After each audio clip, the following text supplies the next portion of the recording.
বড় কষ্ট লাগে, দুঃখ লাগে আজকে। ওই জন্যই তো আমাদের সমাজের এই হাল। ইলেম কালাম নাই, বড় বড় মুফতি বেরোয়নি। প্রত্যেক গ্রামে দেখবেন একটা করে চায়ের দোকান ফজরের সময় খুলে যায়, খুলে না? ফজরের সময় চায়ের দোকান খুলে যায়, আর যত বড় বড় মুফতিগুলো ফতোয়া দিতে ওইখানেই বসে। আর তাকে জিজ্ঞেস করুন, সে মানে আর কি পিশাব করে পানিটা কিভাবে ধুতে হবে সেই মশলাটাও হারাম করে জানে না, আর সে বড় বড় ফতোয়া দিচ্ছে কোথায়? ওই হারাম করে চায়ের দোকানে। শুনেলেন, ফজরের পরে চায়ের দোকানে বসে সমালোচনা যারা করে তারা মরা ভাইয়ের মাংস গোশত খায়। এটা হাদিস বললাম, কোরআনে আছে। যারা গীবত করে তারা যেন নিজের মরা ভাইয়ের মাংস খেলো, গোশত খেলো। এরপর আপনি হিসেব করুন, ফজরের নামাজ পড়ে আপনি গিয়ে বিবির সঙ্গে চা খাবেন না চায়ের দোকানে বসে মরা ভাইয়ের গোশত খাবেন? আপনি খাচ্ছেন চা, আপনি খাচ্ছেন বিস্কুট, কিন্তু আপনি গীবত করছেন, চুগলি করছেন, আপনি লোকের গীবত করছেন, লোকের বুরাই করছেন, আপনি নিজের মরা ভাইয়ের গোশত খাচ্ছেন ওই বিস্কুটের সাথে। কখন বুঝবেন? মরণের পরে বুঝতে পারবেন, এখন নয়। ওই জন্যে শুনেন, ফতোয়াবাজি করবেন না। ফতোয়া দিবার দায়িত্ব যাদের, তারা ফতোয়াবাজি করবে। সবাই নিয়ত করুন তো আজ থেকে 5 ওয়াক্তের নামাজি হব। হাত তুলে বলুন তো ইনশাল্লাহ কে কে নামাজ পড়বেন? হাত তুলেন, জোরে সরে বলুন ইনশাল্লাহ। যারা কমিটি আছেন তাদেরকে আমি আগে অনুরোধ করব যে তোমরা আগে নামাজি হও, নামাজ জীবনে ছাড়বে না। যারা ব্যাচ পড়ে আছো, যারা ব্যাচ লাগিয়েছে, এই জলসাটা সফল হয়ে যাবে আজ ফজর থেকে যদি নামাজ কাজা না করে। আপনারা কি মনে করছেন আরামসে তালডাংরা থানায় বাস করছেন, খাচ্ছেন, সকাল হচ্ছে, রাত হচ্ছে, দুপুর হচ্ছে, আবার সকাল হয়ে যাচ্ছে? আল্লাহর কসম করে বলছি মুসলমান, জানেন আপনি ছুটে বেড়াচ্ছেন দুনিয়ার পেছনে।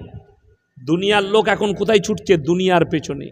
মুসলমান দুনিয়ার পেছনে ছুটতে লেগেছে। হে মুসলমান, তুমি 1400 বছর পেছনে চলে যাও, দুনিয়া তোমার পেছনে ছুটতে শুরু করবে। মুসলমান, তুমি 1400 বছর পেছনে চলে যাও, তোমাকে আর দুনিয়ার পেছনে ছুটতে হবে না, দুনিয়া তোমার পেছনে ছুটবে। তার প্রমাণ দলিল এই স্টেজে দেবো আমি। যদি বলেন কেমন করে? আপনারা কে কি খেয়ে এসে বসেছেন জানি না, আমরা গরিবের ছেলে মৌলবি, ইনারা ইমাম, আমরা সব মৌলবি ইমাম। সব থেকে দামি দস্তরখান আল্লাহ আমাদের কাছে দেয়। কেন দেয় ওটাও বলে দিচ্ছি। যদি এই গ্রামের কোটিপতির মা মরে যায়, মানে 5 কোটির মালিক, তার মা মরে গেলে জানাজার নামাজ কে পড়াবে? ইমাম সাহেব পড়াবে তো? না এমএলএ কে না এমপি কে ডাকবেন? ইমাম। ভেবে দেখুন, 5000-এর মৌলবি কোটিপতি জানাজা পড়াচ্ছে, এরপরে আর কি প্রমাণ নেবেন? আর কি প্রমাণ চান? যারা মনে করছেন টাকার দ্বারা, আমি তো চিনিই না, আমি আসছিলাম নামটা লোড করলাম, দাঁড়ান, আমি মানুষটাকে চিনি না। হ্যাঁ, আব্দুল মাবুদ ভাই, পুনিশুলে বাড়ি, বড় ব্যবসায়ী হবে, স্করপিও গাড়ি নিয়ে আপনার ওই বেলিয়াতোড়ে লালুর চা চপ খেতে আমি দাঁড়িয়েছিলাম, চা খাবো মেচা সঙ্গে, লালু বিখ্যাত চা। তো ওইখানে দাঁড়িয়েছি, তো আমি বললাম ভাই একটা চপ, আমার ড্রাইভার খেলো, ম্যানেজার খেলো, আমি খেলাম, চা খাচ্ছি। তো আব্দুল মাবুদ ভাই আমাকে চিনে, পুনিশুলের, আমি কিন্তু চিনি না। তো আমাকে সালাম দিল, দিয়ে তাকে ইশারা করে বললে লালু ভাইকে যে হুজুররা যা খাচ্ছে আমি সব বিলটা মিটাবো, কি বুঝলেন? তারপরে 3 প্যাকেট মিষ্টি আবার নিলাম, সেটারও পয়সা দিয়ে দিল, বাড়ির জন্য লিচি সেটাও পয়সা দিয়ে দিল। আমি কিন্তু চিনি না, কোটিপতি লোক, আমি গরিবের ছেলে। আল্লাহর কসম করে বলছি, হাদিসটা শুনে যান। আল্লাহর রসুল বললেন, হে আমার সাহাবীরা শোনো, আল্লাহর রাস্তায় দিনের পথে যারা থাকবে আমি মৃত্যুকাল পর্যন্ত তাদেরকে ইজ্জতের রুজি দান করব। জোরে বলুন সুবহানাল্লাহ। এটা রসুলের হাদিস। আল্লাহর রাস্তায় দিনের পথে চলে এসো, দুনিয়া তোমাদের পেছনে ছুটবে। আল্লাহর কসম, আমরা দিনের সঙ্গে জুড়ে গেছি, আল্লাহর রসুলের আখলাকে আছি, আল্লাহ দুনিয়াকে আমাদের পেছনে ছুট করিয়েছে। আমি কালকে মুম্বাই যাব, সবাই কি জানাইনি, কিছু লোক পেয়েছে, আমার কাছে দাওয়াত আসছে, হুজুর আমার বাড়িতে কখন খাবেন, ও বলছে হুজুর আমার বাড়িতে নাস্তা করবেন, ও বলছে হুজুর আমার একটা দাওয়াত কবুল করুন। আমি তাদেরকে চিনি না, খালি তারা শুনেছে ইয়াসিন সাহেব আসছে, দাওয়াত দিচ্ছে। আমরা দুনিয়ার পেছনে ছুটিনি, আল্লাহ দুনিয়াকে আমাদের পেছনে ছুট করিয়েছে খালি দিনের ওপরে, রসুলের আখলাকের ওপরে থাকার কারণে।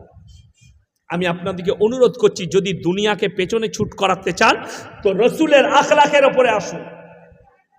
এখানে একজন হাত তুলে বলুন তো, মদ খাওয়া হারাম আমি জানি না? সবাই জানে না? জানে না? কথা বলেন। জানে। আচ্ছা, লটারির টিকিট কাটা হারাম না হালাল বাবা? হারাম, সবাই জানে, মুসলমানরা। সুদ খাওয়া হারাম, মুসলমানরা জানে। গাঁজা খাওয়া হারাম, মুসলমানরা জানে। মদ খাওয়া হারাম, মুসলমানরা জানে। চুরি করা হারাম, মুসলমানরা জানে।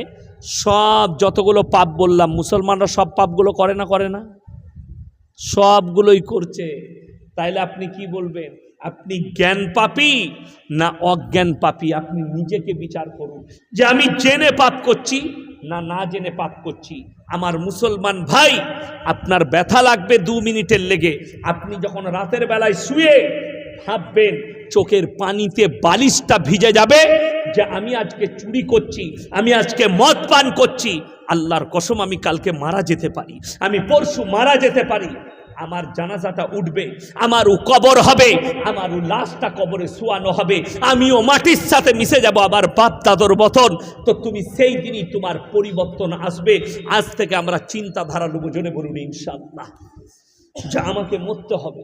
আপনি ভেবে দেখুন, কিয়ামত যারা মনে করছেন দূরে, তারা ভুল রাস্তায় আছেন। আপনারা কি মনে করছেন? অনেক মুসলমান আমাদিকে বলে, হুজুর দিকে, হুজুর একটু বলবেন ফিলিস্তিন গাজা নিয়ে মানুষের কি হাল, মানুষের কি অবস্থা, মুসলমানদের কি অবস্থা।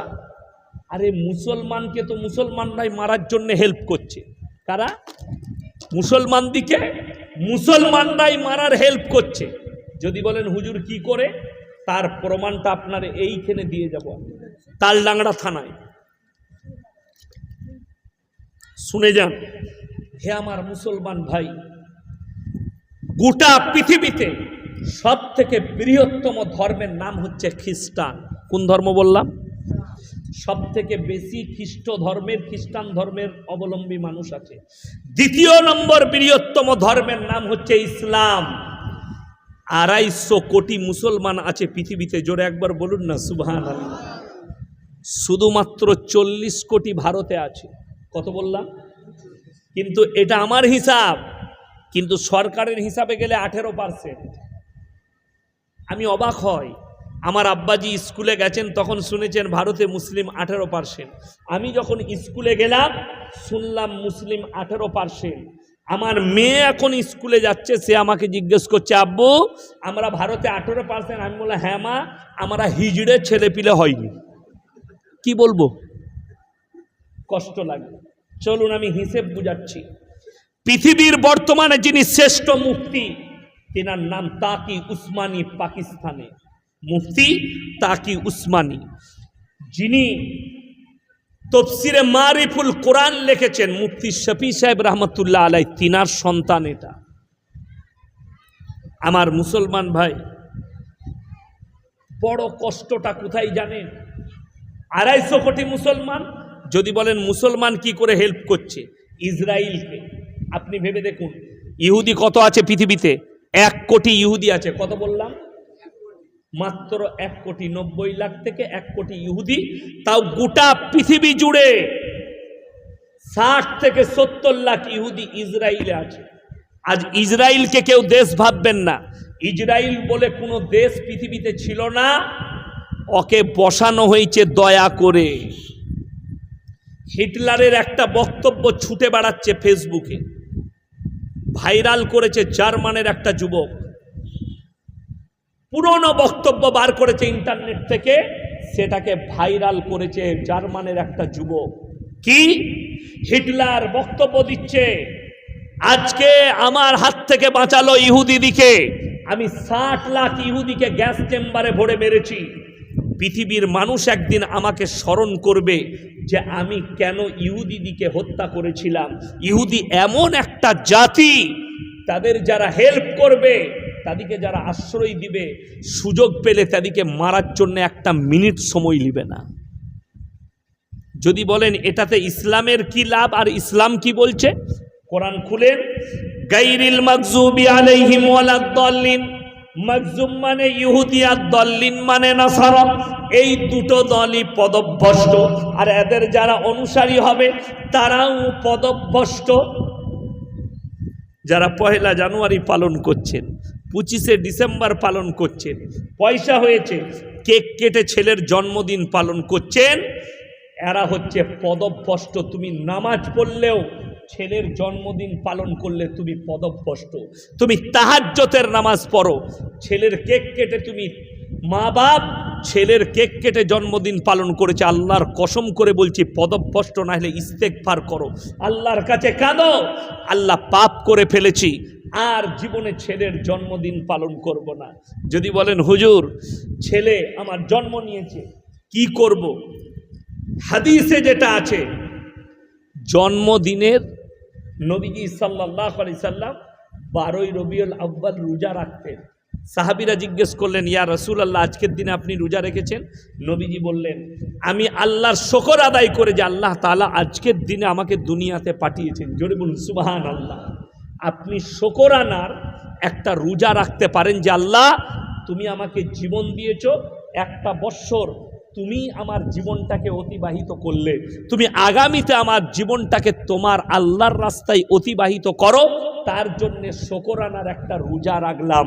রোজা রাখতে পারো, কেক কেটে ইহুদি নাসারাদের মতো জন্মদিন পালন শরীয়তে ইসলামে নেই। চলুন, এই ভারতের মুসলমান পৃথিবীর মুসলমান কিভাবে হেল্প করছে বর্তমানে দেখবেন। আমাকে বলল হুজুর কি খাবেন, আমি বললাম বাবা 1 গ্লাস পানি, ঠান্ডা পানিতে কাগজির লেবুর রস আর নুন দিয়ে নিয়ে এসো। চিনি কেউ কেউ খায়, আমার অভ্যাস নাই চিনি খাওয়া, সেই শরবতটা আমি খেলাম। আমাদের মায়েদের একটা দুর্বলতা এসছে, আগে দেখবেন আমাদের কুটুম এলে যখনই শুনতো কুটুম এইছে, আমাদের মারা হাঁড়িতে পানি নিয়ে চিনি নিয়ে বসে যেত শরবত গুড়, ঠিক কি না? কাগজির শরবত হতো। আর এখন যদি বউকে বলেন একটু শরবত করো তো, 3টে মেহমান আসছে, শরবত করতে পারবো না, মাজা নিয়ে এসো, রেডিমেড মাল চাই। শুনেলেন 2 লিটার থামস আপের দাম কত বাবা? আপনারা খান না? 100 টাকা। এই 100 টাকায় যখন একটা মুসলমান 2 লিটার থামস আপ কিনবে, 40 টাকা সঙ্গে সঙ্গে ইহুদিদের পকেটে, ইসরায়েলের পকেটে চলে যাবে। সেই 40 টাকাটা শুধুমাত্র মুসলিমদিকে হত্যা করার কাজে লাগাচ্ছে ইসরায়েল।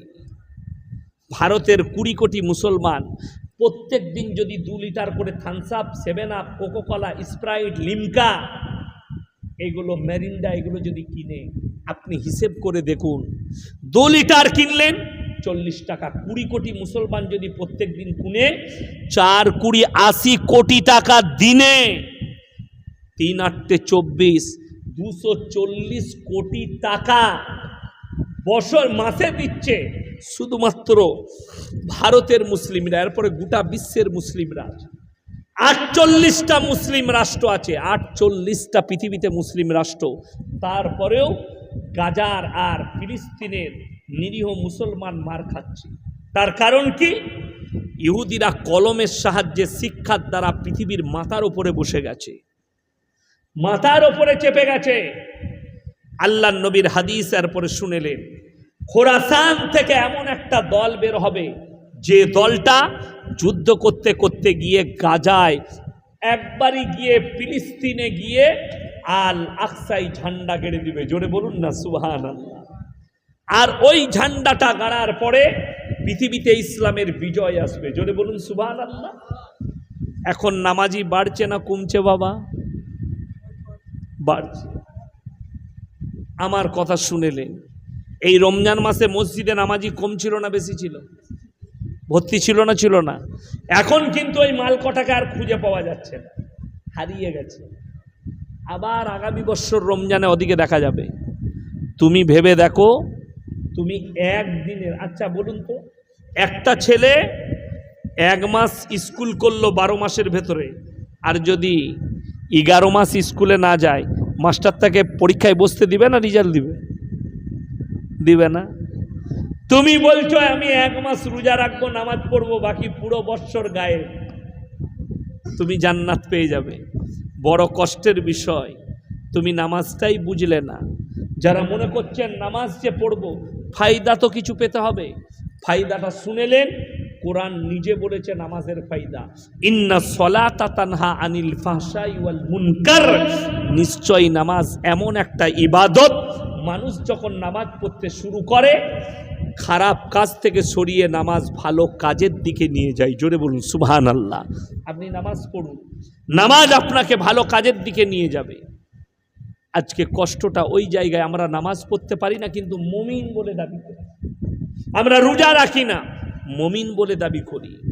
তা না হলে মুসলমান কখনো বেরোজগার হয়? মুসলমান কখনো রমজান মাসে রোজা রাখে না? এরকম হয়?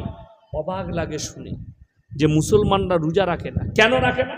বলে আমার কষ্ট হয় বলে রোজা রাখি না। হাই রে মুসলমান, কষ্ট, আত্মাকে কষ্ট দেওয়ার নামই হচ্ছে সিয়াম। কষ্ট দিয়া তবে তো আপনার তাকওয়া বাড়বে। কোরআনে আছে, ইয়া আইয়ুহাল্লাযীনা আমানু কুতিবা আলাইকুমুস সিয়াম কামা কুতিবা আলাল্লাযীনা মিন ক্বাবলিকুম লাআল্লাকুম তাত্তাকুন। হে নবী বলে দাও, তোমরা সিয়াম পালন করো, তোমাদের তাকওয়াকে আল্লাহ বাড়িয়ে দেবে। চলুন।